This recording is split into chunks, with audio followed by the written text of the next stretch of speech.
El yo observante.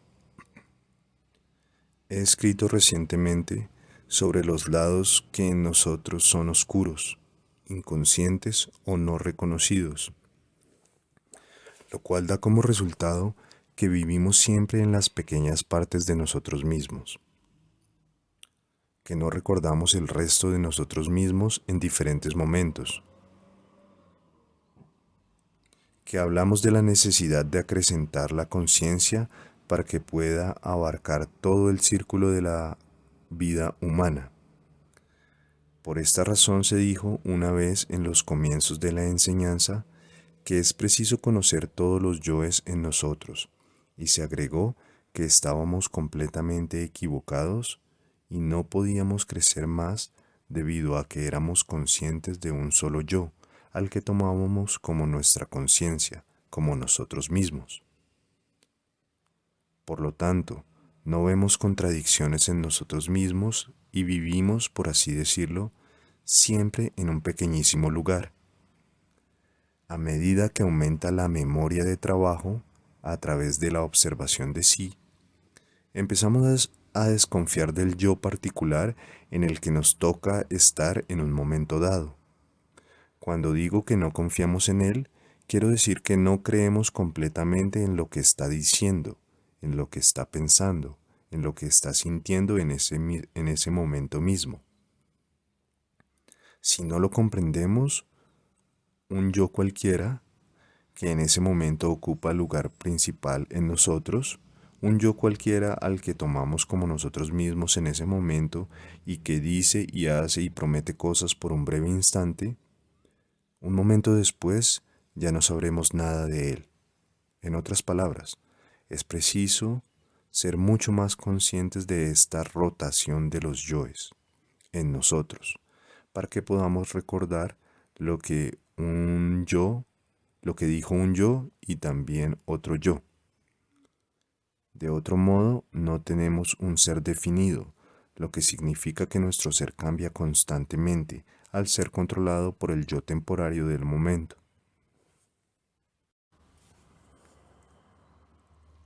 Ahora bien, ¿cuál es la cosa en nosotros que está más alto que los yoes ordinarios y por qué se repite tanto en el trabajo que debemos observar nuestros diferentes yoes?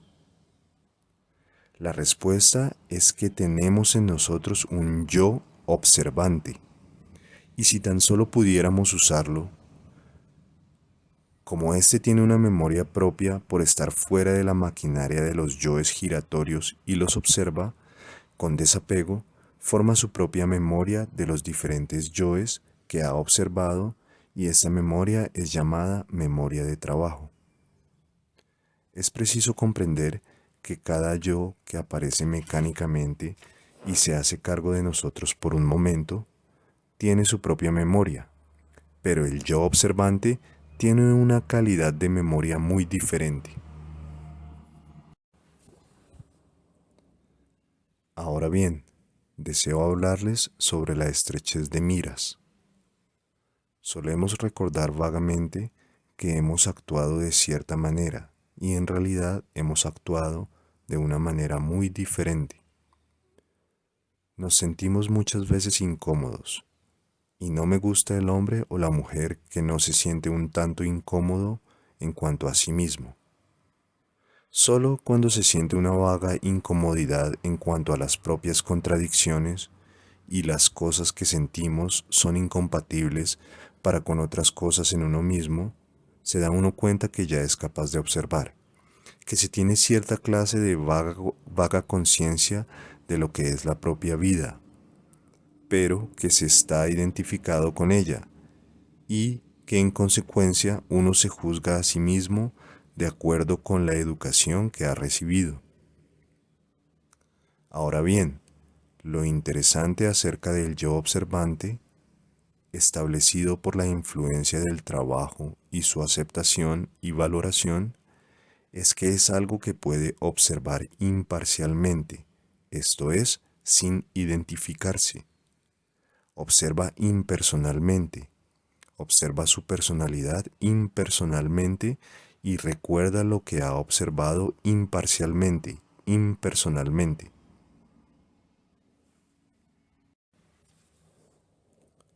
La personalidad está compuesta de diferentes yoes y está, por ende, girando como una rueda, de modo que en un momento un yo predomina y está a cargo de todo, y en otro momento un yo predomina, otro yo a su vez predomina y está a cargo de todo. Ya tenemos un brumoso recuerdo de ello, pero siempre somos parciales respecto a esta confusa observación de nosotros mismos. Pero el establecimiento del yo observante en el sentido del trabajo es el establecimiento en una persona de un nivel de conciencia que está por encima de esos diferentes y siempre cambiantes yoes. El yo observante en el sentido del trabajo es imparcial para con todas las cosas. Registra meramente lo que está haciendo, lo que está diciendo en diferentes momentos por medio de la acción de los diferentes yoes, y no dice que una cosa es mejor u otra es peor. Al yo observante nada le sorprende. No es una especie de abuelo o de abuela en usted, pero es muy puro y sencillo. Y el señor Ouspensky solía compararlo a menudo con una cámara fotográfica, que fotografía simplemente su estado psicológico en cada momento. Dijo que el yo observante debe permanecer fuera de la personalidad, permanecer apartado de esa jaula de yoes, ese jardín zoológico de yoes, que se hacen constantemente cargo de su persona en una especie de rotación y que se llaman a sí mismos yo, es decir, usted. Establecer ese yo observante, acostumbraba a señalar, es algo muy difícil, porque la clase de observación que empleamos comúnmente en las relaciones sociales se funda realmente en un yo que observa ligeramente a otro yo y que lo critica y lo encuentra culpable. El yo observante, en el sentido de trabajo, se mantiene apartados de todos esos yoes que se hacen cargo de nosotros en todo momento.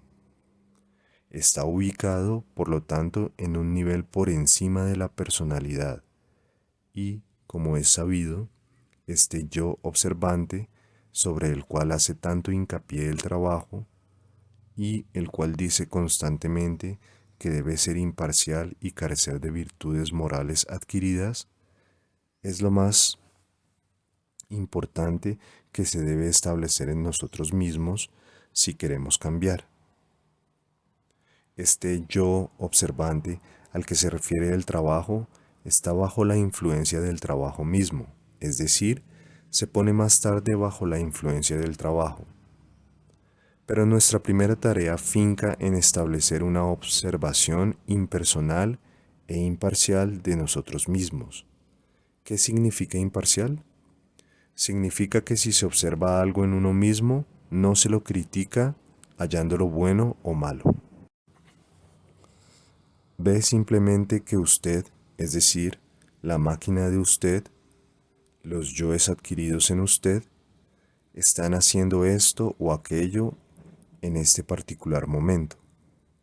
Están hablando de esta manera, están hablando de esta otra manera, están sintiendo esto, están sintiendo aquello.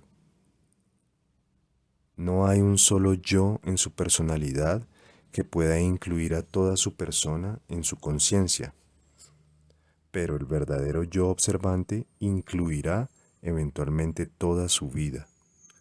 Llegará a ser consciente de todos los lados de usted mismo. Tendrá su propia memoria de los diferentes aspectos de usted. En su vida, ciertas cosas son incompatibles con otras, y así se siente en conflicto y desdichado. En una persona que tiene una visión muy estrecha, muchas cosas llegan a ser incompatibles a raíz de esta estrecha visión. Un hombre que cree que las cosas malas son debido a esa visión estrecha. Un hombre cree que que las cosas son malas debido a esa visión estrecha.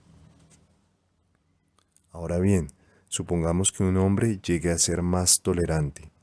Entonces muchas cosas que antes eran incompatibles ocupan el lugar que les corresponde y ya no son más incompatibles.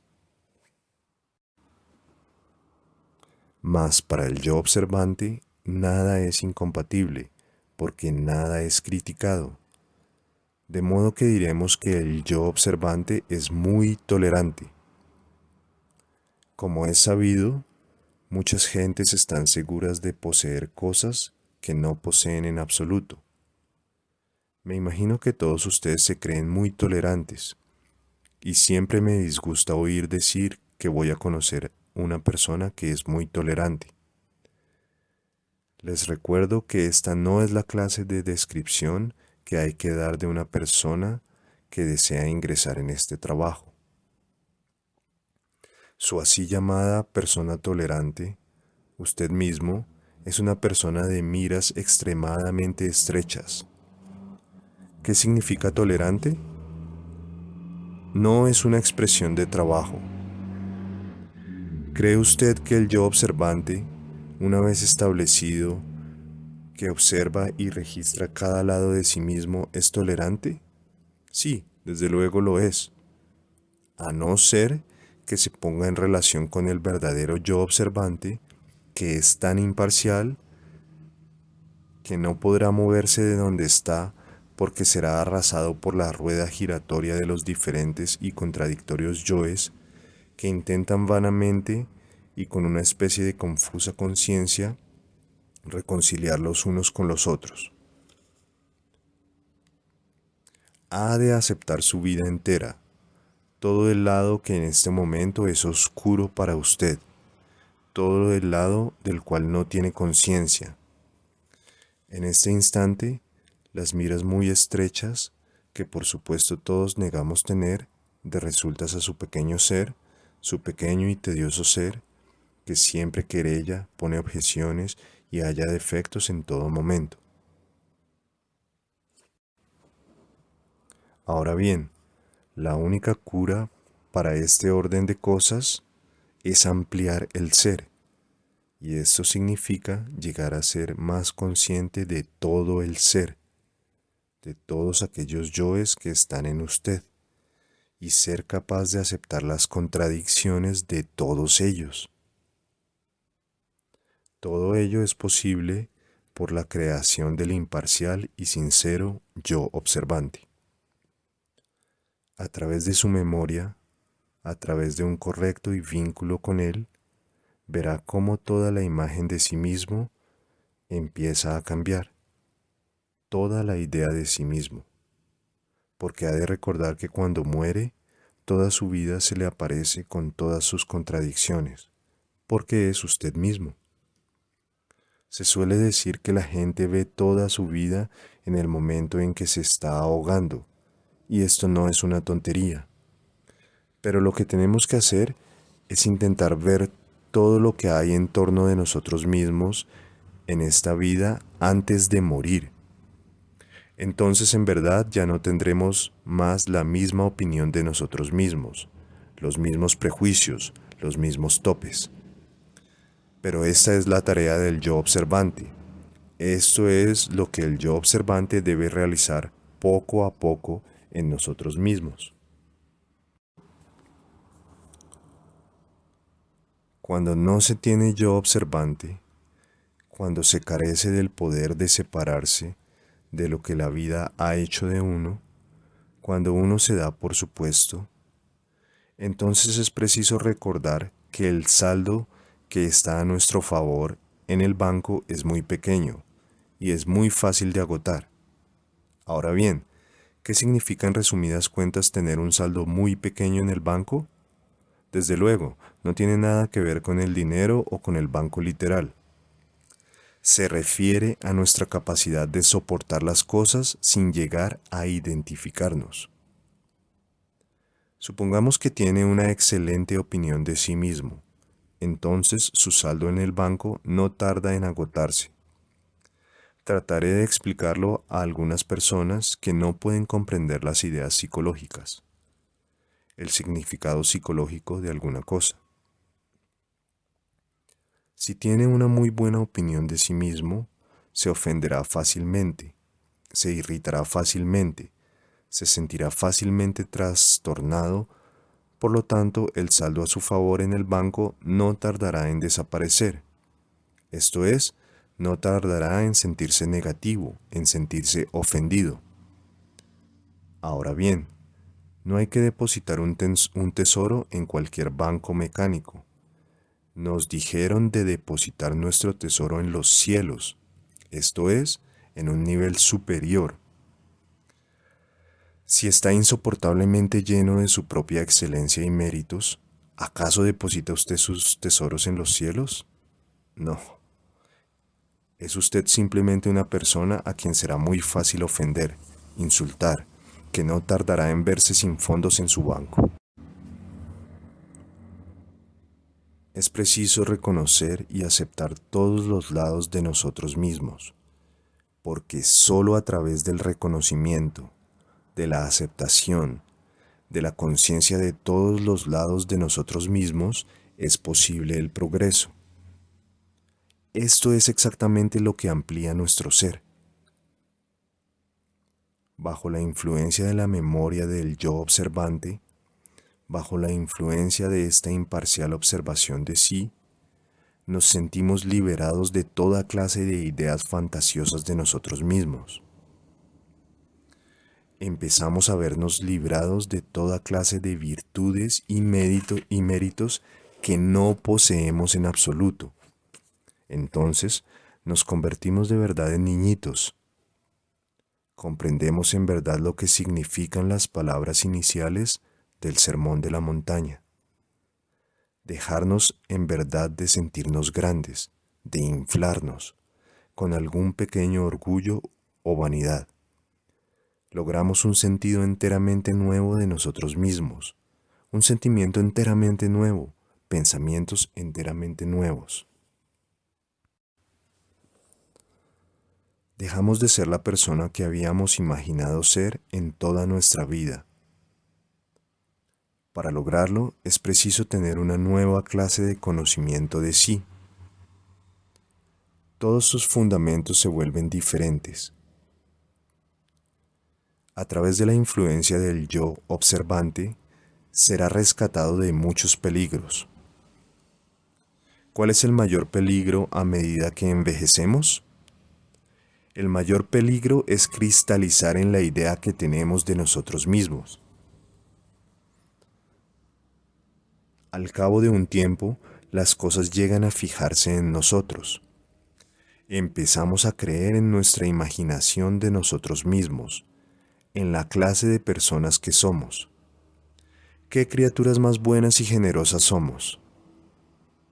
Pero el imparcial yo observante, si es sustentado apropiadamente con el constante sentimiento y valoración del trabajo, impide esa temprana cristalización en la personalidad que es completamente falsa.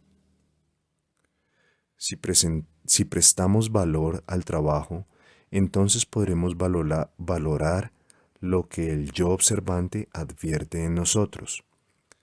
Y luego no será tan grande el peligro de cristalizar en lo que imaginamos ser, en alguna opinión definida de nosotros mismos, en nuestra propia excelencia. En nuestro extraordinario entender, nosotros somos criaturas tan minúsculas y desagradables que es preciso una prolongada observación de sí para ver que somos realmente ridículos en nuestra vanidad, en nuestro orgullo. Me imagino que algunas personas creen poseer un maravilloso don que pueden otorgar a los otros, pero ¿qué es ese maravilloso don que las gentes quieren otorgar a los otros? ¿Se han preguntado alguna vez ¿Qué tienen de valor en ustedes mismos para que pudiera ser aceptado por otra persona? Creo que después de pasar un tiempo en el trabajo, la gente se vuelve más sencilla a este respecto. ¿Y por qué es así? Porque empiezan a observarse realmente a sí mismas, en lugar de imaginar que son lo que creen ser. Ven que el abismo que existe entre lo que imaginan haber sido y lo que son es muy hondo.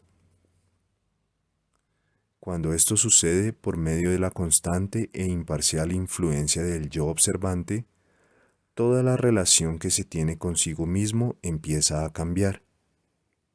Todo aquello sobre lo cual fundaba antes sus valores, todas sus diferentes formas de sentirse superior a los otros, todo ello se disuelve.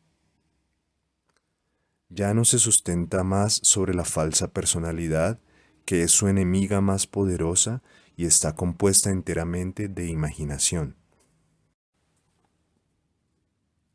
Desde luego, esto no puede hacerse artificialmente por una humildad fingida que, según mi parecer, es aún peor.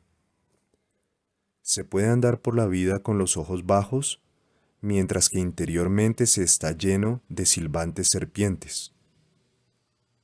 No, no me refiero a la falsa humildad.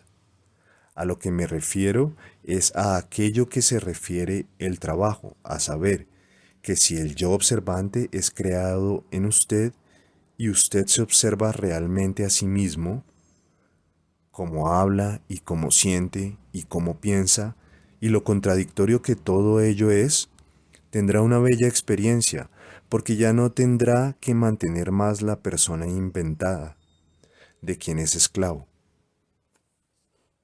Ahora bien, esto solo puede suceder en el trabajo porque el trabajo debe sustentarse en cierto momento y otorgarle fuerza. El trabajo no le permite a nadie observarse más a sí mismo de lo que puede soportar.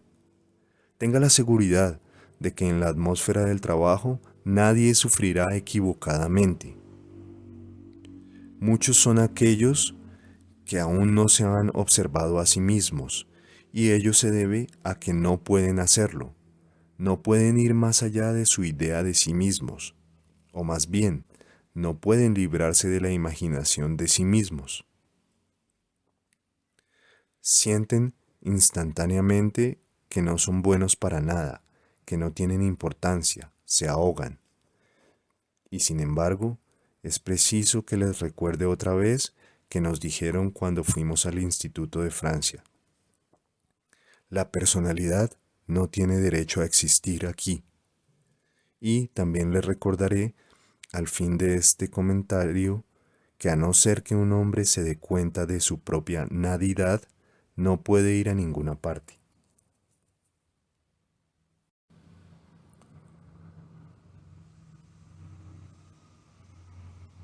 Si un hombre o una mujer empieza a ver a través de su yo, a través de todas sus mentiras y de sus invenciones de sí mismo, y si lo hace en la atmósfera del trabajo, sintiendo que el trabajo lo conducirá a un nuevo nivel de ser, está a salvo y experimentará poco a poco una definida y real transformación de sí mismo. Pero si intenta hacerlo sin estar respaldado por la influencia del trabajo, no irá a ningún lado y toda su observación será inútil y lo llevará simplemente a las querellas, a los argumentos y a las emociones negativas. Intentamos todos estudiar algo que es muy grande y debemos comprender que somos muy pequeños.